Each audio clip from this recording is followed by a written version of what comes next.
The intro of the movie takes place in 1958, you know, America's golden age, when jobs were plenty and the best form of foreplay was singing church songs at the summertime. Sure gets these two kids worked up as they wander off to play low cabin at a grab ass. It's these two giggling lovers, Barry and Claudette, who Pamela begins her vengeance with. But hey, since Jason drowned a full year prior to this, she's probably had a lot of time to think of some innovative kills, right? Nope, Barry gets stabbed in the gut below screen for the first kill of the franchise. Kind of a lame start to a movie known for gruesome kills. Looks like he just squeezed a tomato against his belly. After that, Pamela turns on Claudette. They play catch with some boxes before the film starts to lag or something. Oh, no, that's just shitty slow motion. A freeze frame signifies Claudette's death, the second of the film. Then it pushes in on the frame and flashes to white, meaning we just watched Claudette pass into the afterlife, I guess. Great, now we're in the present where creepy old dudes give really weird line readings. Never come back again? Shut up, Ralph. Yeah, shut up, Ralph. Not that this dude's much better. He's very obviously grabbing her ass, helping her into his truck, and I like the way he's looking at her there. But thankfully, all he does is give her a bunch of Crystal Lake backstory before dropping her off. Then we get to meet all the other counselors, including Kevin Bacon and his pals, who are seriously introduced with this music. Feel like one of them should be playing a milk jug. They arrive at camp and meet camp owner Steve Christie, who probably oils himself up in front of a mirror every morning. I mean, look at him. Back to Annie Phillips, the teen who got harassed in town. She gets picked up by someone who listens silently while Annie talks about how awesome she is. When you've had a dream as long as I have, you'll do anything. Then Annie freaks out and does a sweet somersault from the speeding vehicle, but still winds up as the third kill of the film with a pretty decent throat slit 22 minutes in. I'm using the unrated version here, so it's a few frames longer. You're welcome. After that, we have to sit through 20 more minutes of these shitty teenagers as they go swimming, do some cooking, and kill a really good-looking prop snake. Wait, oh no, I'm sorry. This is 1980 and this is a no-budget movie. That's a real fucking snake. That was an animal. They even run to Ralph, who's hanging out in their pantry for some reason. Maybe he was just trying to get a look at Alice's sweet Luke Skywalker cosplay. Nailed it. Finally, someone else dies. It's Ned, the trickster or whatever character, whose charming qualities include life-threatening gags, pretending to drown just to get a kiss, and cultural appropriation. He wanders into a cabin and gets killed off screen, but his body shows up 40 minutes in. It happens while Kevin Bacon's character Jack gets his bang on with his girlfriend Marcy. Turned out Pamela putting that in Jack's upper bunk. A classic. Yeah, right. Kevin Bacon's gonna see his body and be like, dude, quit cockblock.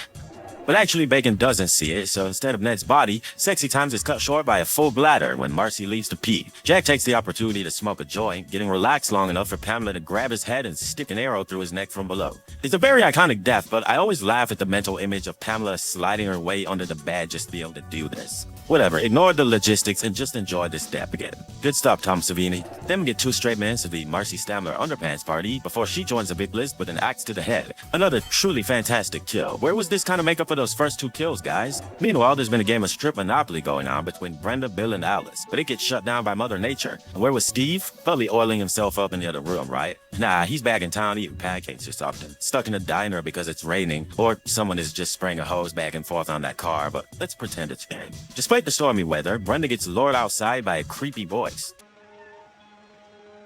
Yeah, that'll break her reading concentration. She wanders outside and ends up looking like a creepy wet porcelain doll on the archery range. Put away in the screen means she's probably getting killed, but we'll wait for confirmation before we add her to the kill count. Don't worry, we get an on-screen kill soon enough when Steve Christie heads back to camp and gets stabbed below screen? What?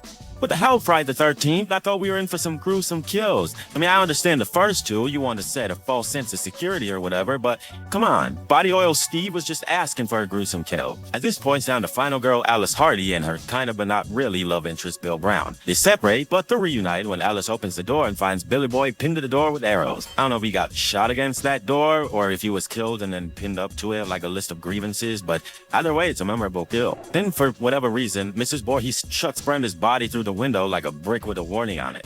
She's got like holes in her and the rope around her. I don't know. I'm honestly just distracted by the actress moving around there. It's after all this that Alice finally meets Mrs. Voorhees face to face. I'm Mrs. Voorhees. Pamela gives the whole spiel about irresponsible camp counselors and such, and then a 10-minute chase ensues, complete with Chinatown-like slapping, extreme close-ups on Betsy Palmer's teeth, and a full-on hit to the crotch. Ouch. It all comes to a head on the beach when Alice picks up the machete, charges at Mrs. Voorhees full speed, and straight up decapitates her. It's another iconic kill in a movie with plenty of them, and the hands in the air gesturing, "Why, God, why?" are just the cherry on top. After that, the movie seems finished, but we get one last scare in the infamous Jason boat grab, where he pops up from the lake and pulls Alice out of the boat. Turns out to be just a dream though, so don't worry, it's not like they take that scene and formulate 11 more movies around it. I'm lying, they did. But right now we're still focused on the first movie, so let's break this shit down and do the numbers. Pamela Voorhees killed 9 people in Friday the 13th, 5 guys and 4 girls. She herself was killed by Alice, bringing the total kill count to 10, evenly split among genders, plus 1 boy and a snake. At a runtime of 95 minutes, that comes out to 1 human death about every 10 minutes. I'll give the Golden Chainsaw Award, which goes to coolest kill of the movie, to the Baconator himself, Jack Burrell. Although Marcy's hack to the head was pretty cool. His death was just so iconic, and apparently a malfunction during their one take, so makeup assistant Tasso Stavrakis ended up having to blow the fake blood through a tube manually. That's dedication, dude. Conversely, the Dom Shetty goes to the lamest kill of the movie. A lot of options here, what with all the off-screen stabbings, but that freeze frame I applaud that in the beginning takes the take. And